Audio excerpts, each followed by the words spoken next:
The following program is made possible by the friends and partners of Creation Today. Welcome to the Creation Today show, where we bring together interviews with experts and solid Bible teaching. Your co-hosts, Eric Hovind and Paul Taylor, affirm the ultimate authority of God's Word, the truth of creation, and why it matters to you. The gap between life and non-life is greater than the gap between a single cell and a human. The idea of life evolving from the molecules that are necessary in adding energy, that's pretty silly, isn't it? We'd like to welcome all of you who are joining us online or from one of the many television stations and networks around the world that are brave enough to air such controversial information. Paul, did you realize the scientific facts we present here are considered by some to be extremely controversial? I have no idea why. Are they mad? They must be. I'm telling you what. All you do is present scientific facts, and they don't like it. I don't get that. I don't get it either. But, you know, I've had a lot of emails. For example, I had a long email conversation with one person who said he was a Christian or wasn't sure what he believed, but didn't like the whole idea of absolute truth, and eventually got fed up with the whole argument and said, the reason we're not getting anywhere in the discussion is that you're not open-minded to anything. You see the world through a looking glass of your religion and thus only see part of the world you live in. You know what, in a sense, he's right. We do look through a looking glass. Everybody has their own looking glass, if you will. And we have said that this is our looking glass. This is our foundation, isn't it? It is, and we should see everything as coloured through the pages of Scripture. We use Scripture as our lens. But, you know, being open-minded is not necessarily a virtue.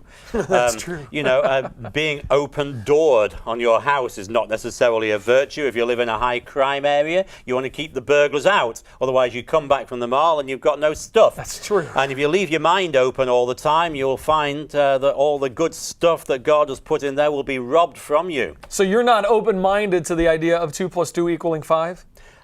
I'm quite dogmatic on that point, Eric. You're closed-minded on it very being 4. closed-minded, yes. I'm sorry. Wow. I am not going to accept any of the 2 + 2 = 5ists here in our organization. Well, I got a passage of Scripture I want to read since that is our foundation. Let's go to it because it's going to introduce a 4-week series that we're going to do. Let me read the passage to you, and then we'll get into this series. It's from Leviticus chapter 17, and it's in verse number 11. I'm just going to read the beginning of the verse. It says, "For the life of the flesh is in the blood." Now, Paul, the reason I want to do this four-part series on how life began is because we've gotten a number of emails recently with kids starting school again, biology classes kicking up around the country, both in high school and in college. And there's a lot of confusion about the origin of life. Where exactly did it come from? And it's an important topic. It's one, of course, that evolutionists usually skirt over. They usually say, well, we don't talk about the origin of life. True. But people are asking it. You know, we've had a number of emails on it. For example, here's an email from Jacob. He says, "Hi, I'm starting high school biology class, and it's very secular.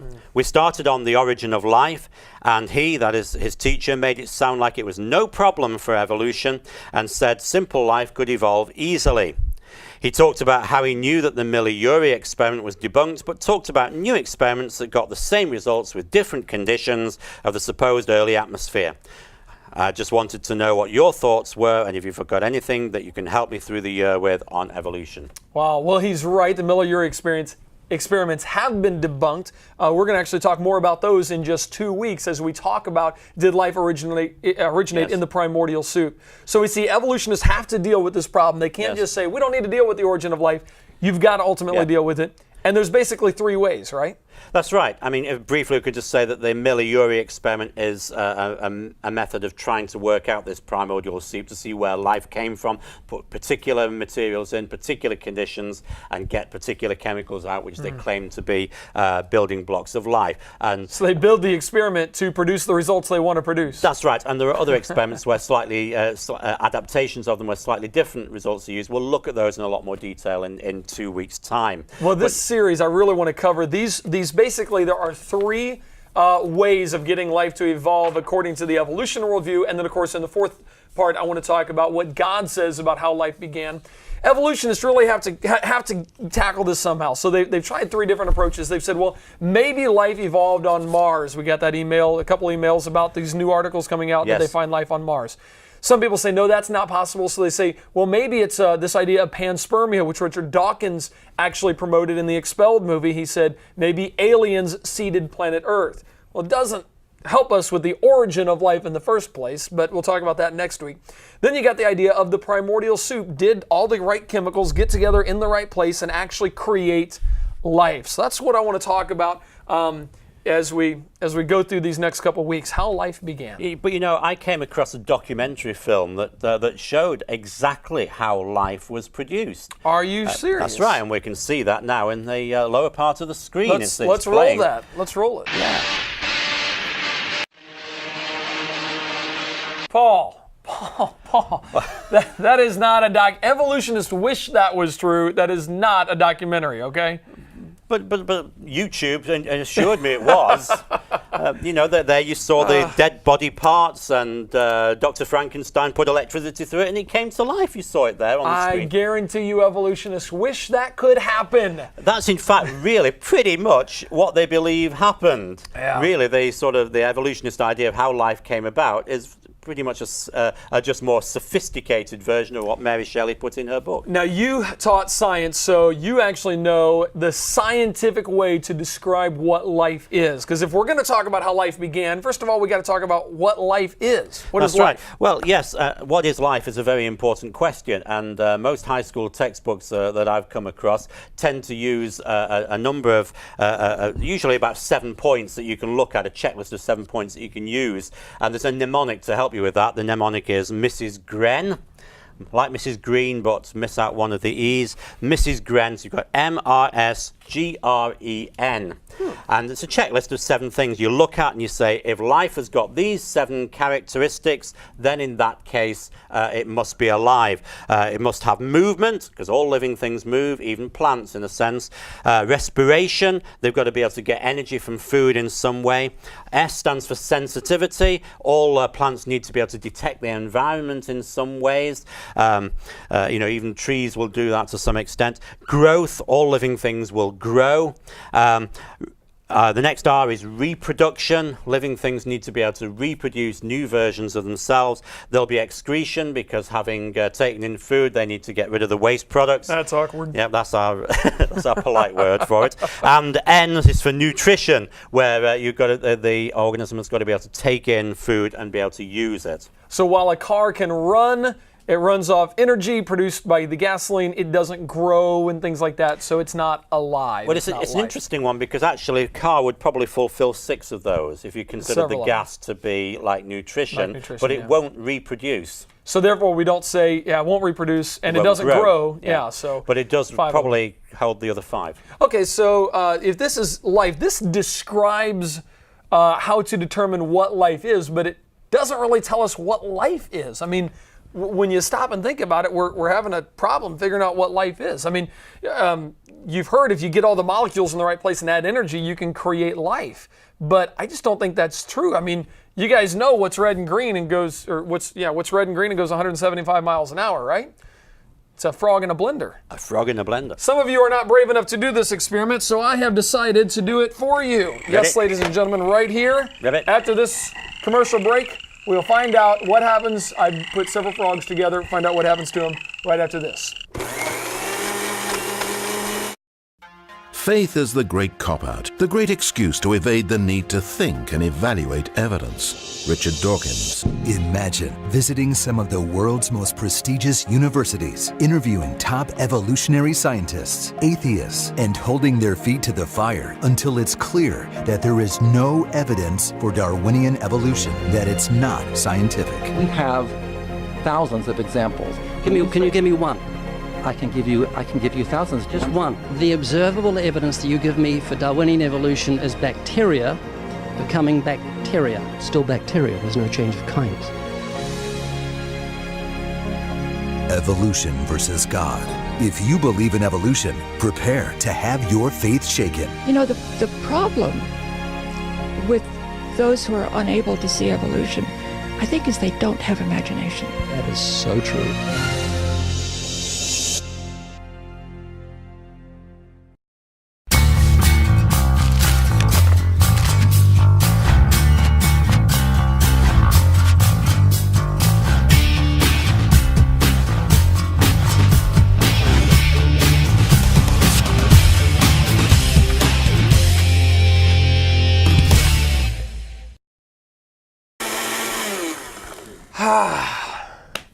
Well, Paul, I tried. I know a lot of people aren't brave enough to do this experiment. They just can't quite stomach it. But here we have several frogs, all the molecules you need in the same place, and I keep adding energy, but I'm not coming up with anything here, Paul. The thing is that should now contain a sort of primordial soup of all the ingredients needed for living, well, certainly living frogs. Yeah, they're right there. I mean, we should get a toad or a frog. There's 4,800 species of frogs, okay? So I put 10 frogs in here. Surely something could combine and come out. It should do, yes. We'll just wait for a little bit, shall we? You know, okay, let's just set that down. Maybe it's going to take some time for that to kind of just get together. Yeah, we'll leave that brewing. Happen. All right. Yeah. Leave that right there. Before I break your glasses, there we go. So the idea of life evolving from the molecules that are necessary and adding energy, that's pretty silly, isn't it? It is, and that this really proves the point that you can't actually get life coming from these materials. There's a lot more to it than simply the chemical compounds that actually go to make up living things. You don't put chemical compounds together, add energy in a certain way, and all of a sudden, poof, you call it life. Life is still really somewhat of a mystery when you think about it. How can you go from something that is alive and then dead, and you can't go backwards to that? You can't bring it back to life, so to speak. That's right. And our friend Dr. John Morris came up with a good definition of that, didn't he? I was reading the other day in one of his Acts and Facts, he said the gap between life and non-life is greater than the gap between a single cell and a human. You think just trying to get going from a single cell to a human is tough and you need billions of years, evolutionists. Try going from non-life to life. Now that's the real issue right there. You're going to have a serious problem with that. Well, you know, we've received quite a few emails recently, Eric, talking about life on Mars, because this might seem rather strange to some of our viewers, but actually people have been asking about life from Mars. That these days scientific articles have been written about life having come from Mars. Now, the idea of life coming from Mars is an old established one in science fiction. You know, I read a lot of science fiction. I like the ideas. I remember C.S. Lewis's book Out of the Silent Planet, which was written from a Christian perspective. I never got into that. He populated Mars with 3 races, all of which were worshipping God. And it's a long story, it's an interesting one. But there are 2 others that I think have influenced people more, which is Ray Bradbury's book, The Martian Chronicles, in which a priest loses his faith on Mars because he learns about these Martians who clearly could not have known anything about Jesus, and therefore he says, well, therefore God doesn't exist. An interesting leap. So many science fiction books. Is this science fiction written from the evolutionary perspective? Is Absolutely. that kind of their bias, their written presupposition? From an evolutionary perspective and from an atheistic perspective. And the grand master of that was probably the original science fiction writer would be H.G. Wells. And he, of course, had that interesting book, The War of the Worlds. Now, that one I have heard. Yeah, which haven't read it. Turned into an interesting musical. I didn't like the film with Tom Cruise because that spoiled a few things. They didn't even mention them being from Mars. But the original invasion was from Mars. And many of our older viewers may even be old enough to remember Orson Welles' radio drama in the 1950s, which was broadcast throughout the United States and actually caused many people to believe that Martians really had landed because it was broadcast in the manner of a news report. Now, you mentioned the article somebody sent us. Somebody just sent us this article. Life did begin on Mars is the headline of this article. And you know what? I find it fascinating, Paul, when you go through these articles and you highlight the words that just kind of show what they really have versus all the stuff that they're just making up here. It's really quite interesting. It's what I call a fuzzy word analysis, and I'd really like to show you with this article how we do that. Well, let's cut and you can take over and do some PowerPoint and show us how that works. Fuzzy word analysis is a very interesting idea that you can put to practice with any popular science article. For example, if we use the science article that's been mentioned to us, the idea that life began on Mars. I got this article from the English newspaper, the Daily Mail, and what you do first is you read the article and you look for what I would call fuzzy words. Now, fuzzy words are words or phrases that give you an element of doubt. For example, the words like that I've highlighted here would only have been, it is claimed, probably, thought to be. I highlight those in yellow. So go through the article and highlight those in yellow. Then I get another highlighting pen, this time orange, and I'm going to look for those phrases that are presuppositional. This article only has one, but there's a place where it says 3 billion years ago the surface of the Earth had very little oxygen, but Mars did. How do they know that? They don't. That is their presupposition. So you highlight those in orange. So you've got yellow marks and orange marks on your article. I then go back through the article yet again, and I highlight in grey every sentence that contains either a yellow or an orange section. And so what you find is that the majority of the article has now been obliterated, and you're left with just a small number of sections which actually constitute the real science. This particular article has just 4 rather dubious sentences, and that's all that there is of the real science in the entire article. Very useful techniques to go through with any popular science article. Well, I love how you've done that, Paul. You can see when you print that out, all that gray area is actually conjecture. It's actually not science. And most articles that you see that are claiming evolution, when you do this with them, it is amazing to see how there's not a whole lot of scientific fact going on in these things. I mean, this works with the so-called popular science magazines like New Scientist or Scientific American. What the article is actually saying, though, is that life, the organic molecules that form life, that won't work in the Miller-Urey experiment because the Earth had a reducing atmosphere, they say. Therefore, they must have worked with a catalyst such as molybdenum oxide, highly oxidized state of molybdenum. But they said that couldn't exist on Earth because they'd already got this reducing atmosphere idea. And instead of saying, well, maybe the atmosphere wasn't reducing, they've committed themselves to that. So they say, well, what could we say? I know. Maybe Mars had oxygen, so the molecules formed on Mars, and then somehow they got blasted away from Mars by a volcano or an asteroid hitting Mars, floated across space to Earth, and that's what seeded the process of evolution. All of these steps just to avoid, in the beginning, God. Oh my goodness, it's amazing to see them try to avoid God so hard. It's amazing, isn't it? And it's, you know, you and I have both quoted many times G.K. Chesterton saying that when people stop believing in God, they don't believe in nothing, they believe in anything. That's right. And here's an example of that. The concept of asteroids floating from Mars to Earth and seeding evolution. Okay, well, I know we got to take a break right now, guys, but when we come back, I want to continue this idea of life on Mars. What's going on? They've sent a bunch of rovers there. What have they found? What have they discovered? We'll talk about that right after this. At 21 years old, I was a self-professed Christian, but I didn't know God. I had been raised in church and in a Christian home and Christian school and enrolled in a Christian college. I was around church and religion literally all my life. So why didn't I know God?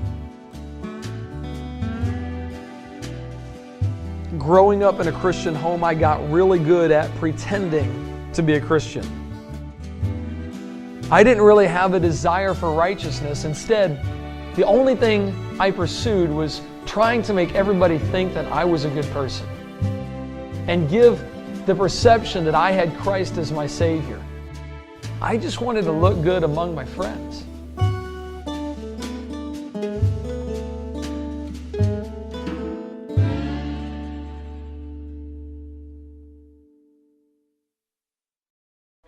You're watching Creation Today with Eric Hovind and Paul Taylor.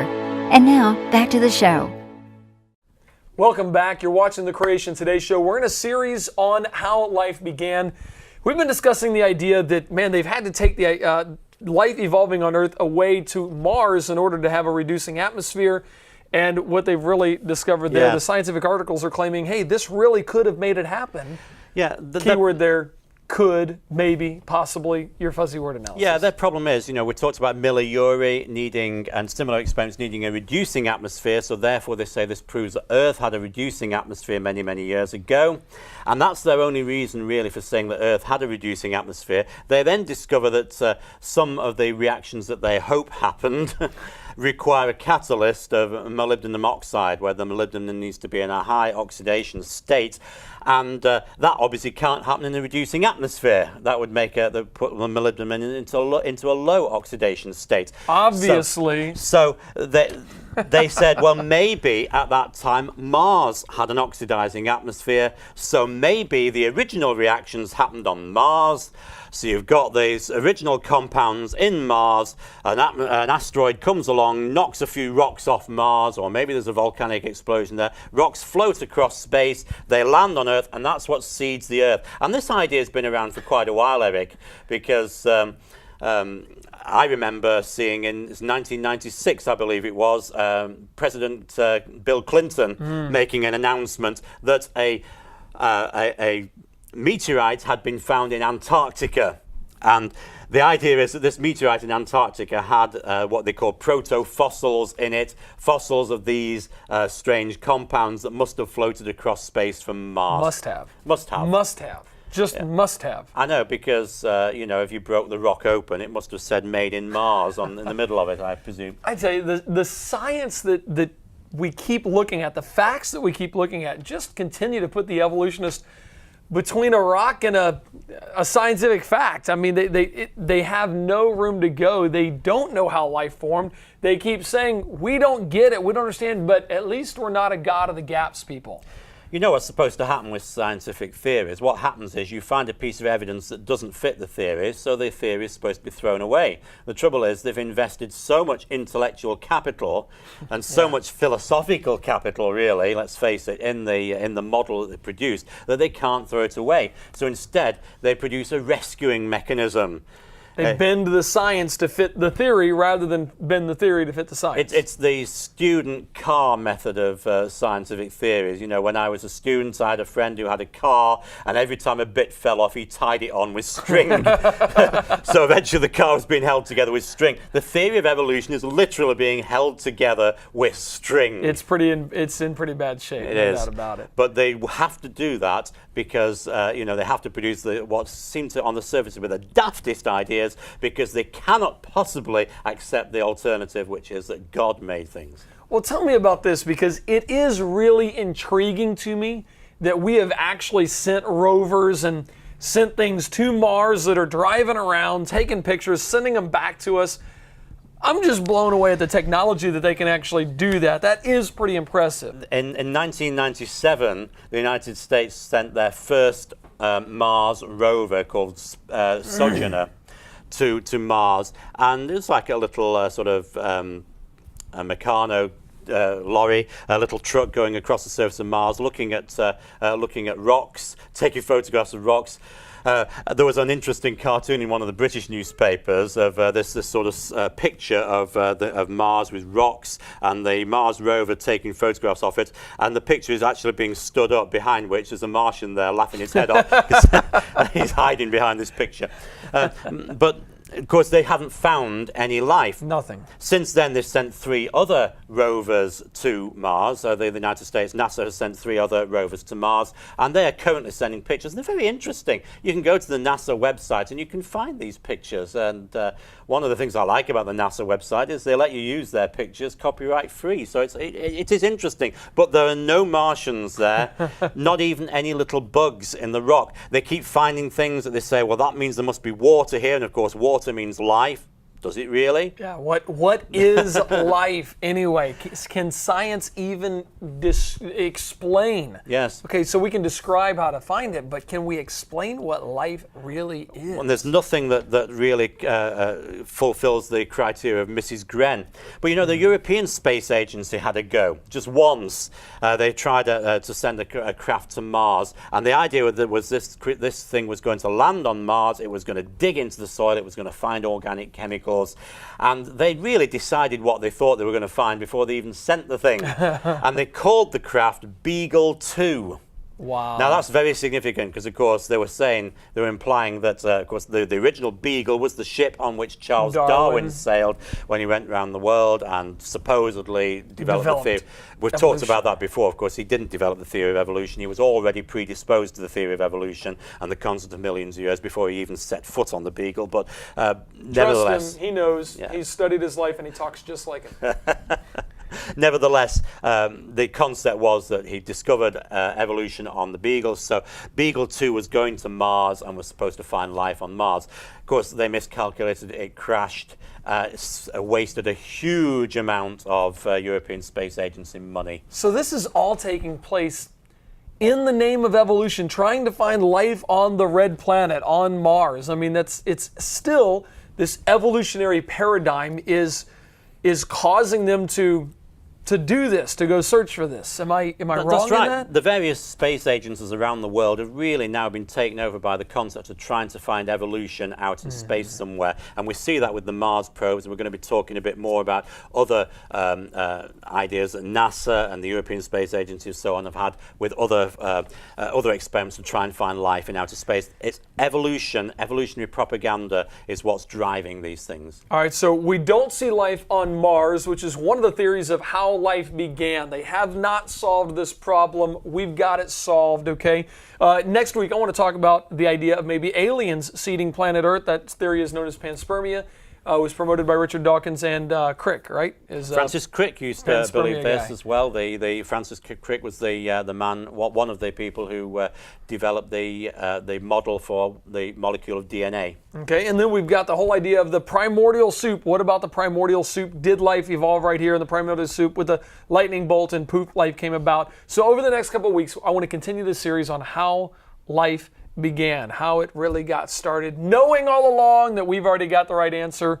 In the beginning, God created, but we'll talk about that in week 4. You know, Eric, since we've been talking about things from outer space, things from Mars, for example, there are certain things that people could get from creationstore.org that might be of interest to them. For example, a couple of books by Jason Lisle. Taking Back Astronomy contains a couple of pages on the subject of planets.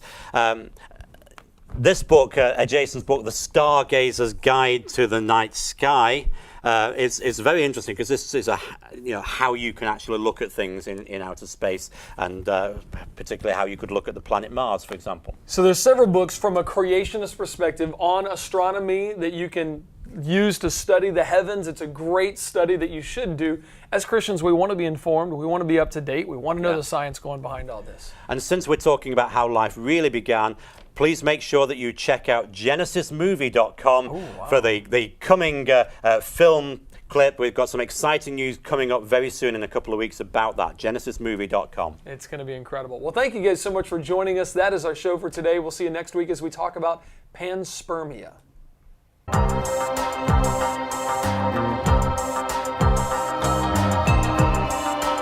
Do you need the tools to defend your faith?